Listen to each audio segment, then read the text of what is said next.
अन्ना Karenina, विस्तृत Hindi summary. YouTube intro. क्या प्यार और समाज के नियम एक साथ चल सकते हैं? क्या इंसान अपने दिल की सुनकर खुश रह सकता है, या उसे समाज के बनाए हुए नियमों के आगे झुकना पड़ता है? लियो टोल्स्टॉय की कालजयी रचना अन्ना कैरेनिना सिर्फ एक प्रेम कहानी नहीं, बल्कि समाज, नैतिकता और मानवीय भावनाओं की गहरी पड़ताल है। इस वीडियो में हम इस अद्भुत उपन्यास की पूरी कहानी विस्तार से समझेंगे। अगर आपको हमारी बुक समरी पसंद आए तो लाइक, शेयर और सब्सक्राइब करना न भूलें। परिचय, इंट्रोडक्शन। अन्ना कैरेनिना लियो टोल्स्टॉय द्वारा लिखित एक प्रसिद्ध रूसी उपन्यास है, जो 1878 में प्रकाशित हुआ था। यह किताब दो मुख्य कहानियों पर केंद्रित है। अन्ना कैरेनिना की त्रासद प्रेम कहानी, कॉन्स्टेंटिन लेविन की आत्मखोज और जीवन के अर्थ की तलाश। यह उपन्यास प्रेम, शादी, वासना, समाज, नैतिकता और आत्मखोज जैसे गहरे विषयों को छूता है और हमें यह सोचने पर मजबूर करता है कि सच्ची खुशी क्या होती है।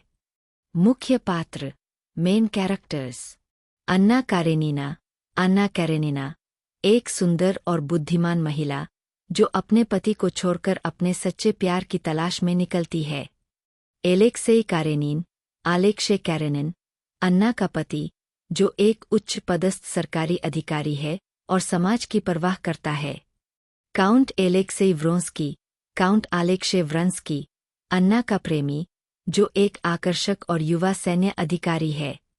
कॉन्स्टेंटिन लेविन, एक ईमानदार और संवेदनशील व्यक्ति, जो प्रेम, शादी और जीवन के गहरे अर्थ को खोजने की कोशिश करता है।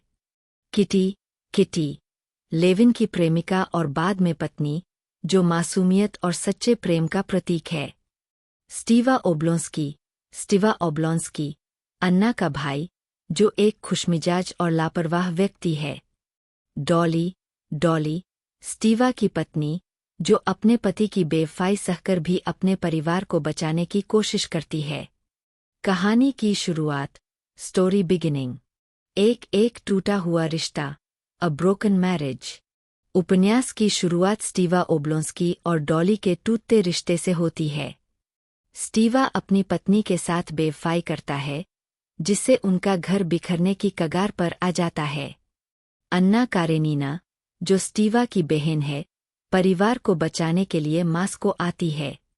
दो अन्ना और व्रोंस्की की पहली मुलाकात, Anna and Vronsky's first meeting. Train station पर अन्ना की मुलाकात काउंट व्रोंस्की से होती है। दोनों के बीच तुरंत एक गहरा आकर्षण पैदा होता है। हालांकि व्रोंस्की पहले से ही किटी को शादी के लिए प्रपोज करने वाला था, लेकिन अब वह पूरी तरह अन्ना की ओर आकर्षित हो जाता है। किटी, जो पहले व्रोंस्की से प्यार करती थी, इस धोखे से टूट जाती है। अन्ना और व्रोंस्की का प्रेम, अन्ना एंड व्रंस्कीज लव स्टोरी। 3 समाज का विरोध, सोसाइटीज डिसअप्रूवल। अन्ना पहले से ही शादीशुदा थी, लेकिन वह व्रोंस्की के प्यार में इतनी डूब जाती है कि अपने पति कैरेनिन को छोड़ देती है। रूसी समाज उनके रिश्ते को स्वीकार नहीं करता और अन्ना को तिरस्कार झेलना पड़ता है। 4 पति से टकराव, कॉन्फ्लिक्ट विद कैरेनिन अपनी सामाजिक प्रतिष्ठा को बचाने के लिए अन्ना को छोड़ने से इनकार कर देता है। वह उसे चेतावनी देता है कि अगर उसने व्रोंस्की को नहीं छोड़ा, तो वह उसके बेटे सेर्योजा को उससे छीन लेगा। अन्ना दुविधा में पड़ जाती है, क्या वह अपने प्यार को चुने या अपने बेटे को। 5 गर्भावस्था और झूठी शांति, प्रेगनेंसी एंड फेक पीस। अन्ना और व्रोंस्की का रिश्ता इतना गहरा हो जाता है कि अन्ना गर्भवती हो जाती है। प्रसव के दौरान अन्ना की हालत बहुत खराब हो जाती है और वह मरने के करीब पहुंच जाती है। कैरेनिन उसकी देखभाल करता है, जिससे अन्ना भावनात्मक रूप से असमंजस में पड़ जाती है।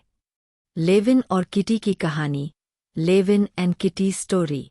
6 सच्चे प्रेम की तलाश, सर्चिंग फॉर ट्रू लव। दूसरी ओर, लेविन, जो एक ईमानदार और विचारशील व्यक्ति है, किटी से प्यार करता है। पहले तो किटी उसे ठुकरा देती है, लेकिन बाद में उसे एहसास होता है कि सच्चा प्रेम दिखावे और ग्लैमर में नहीं, बल्कि सरलता और आत्मीयता में है। लेविन और किटी की शादी होती है और वे एक खुशहाल जीवन की ओर बढ़ते हैं। अन्ना की त्रासदी, अन्ना's ट्रैजिक एंड। 7 ईर्ष्या और आत्मसंदेह, जेलसी, सेल्फ डाउट। अन्ना को धीरे धीरे लगने लगता है कि व्रोंस्की उससे ऊब गया है। वह व्रोंस्की पर शक करने लगती है और अंदर से टूटने लगती है। समाज ने उसे पहले ही ठुकरा दिया था और अब उसे लगने लगा कि व्रोंस्की भी उसे छोड़ देगा। 8 अन्ना का अंत, अन्ना's ट्रैजिक डेथ। अकेलापन और निराशा से भरकर अन्ना एक ट्रेन के आगे कूदकर आत्महत्या कर लेती है। यह घटना दर्शाती है कि समाज के नियमों और नैतिकता की बेड़ियों में फंसी एक महिला की स्वतंत्रता की लड़ाई अंततः हार जाती है। मुख्य थीम्स और सीख। Major themes, lessons. प्रेम बनाम सामाजिक बंधन, लव वर्सेस सोसाइटीज एक्सपेक्टेशंस। अन्ना और व्रोंस्की का रिश्ता दर्शाता है कि समाज की सीमाएं प्रेम को नियंत्रित कर सकती है। ईर्ष्या और आत्मनाश, जेलसी, सेल्फ डिस्ट्रक्शन। अन्ना का अंत हमें यह सिखाता है कि अत्यधिक ईर्ष्या और आत्मसंदेह किसी को बर्बाद कर सकते हैं। सच्ची खुशी, ट्रू हैप्पीनेस। लेविन और किटी की कहानी दिखाती है कि सच्चा प्रेम दिखावे में नहीं, बल्कि आपसी सम्मान और सरलता में होता है। नारी स्वतंत्रता और समाज, वुमेन्स फ्रीडम सोसाइटी। यह उपन्यास हमें सोचने पर मजबूर करता है कि क्या महिलाओं को समाज अपने अनुसार जीवन जीने की आज़ादी देता है। निष्कर्ष, कंक्लूजन। अन्ना कैरेनिना सिर्फ एक प्रेम कहानी नहीं, बल्कि एक गहरी सामाजिक और नैतिक समीक्षा है। यह हमें यह सिखाती है कि सच्ची खुशी बाहरी दुनिया से नहीं, बल्कि आत्मस्वीकृति और ईमानदारी से आती है। Call to action. अगर आपको यह बुक समरी पसंद आई तो लाइक, कमेंट और सब्सक्राइब करना न भूलें। और कमेंट में बताइए, क्या आप अन्ना की जगह होते तो क्या समाज के खिलाफ जाकर अपने प्यार को चुनते।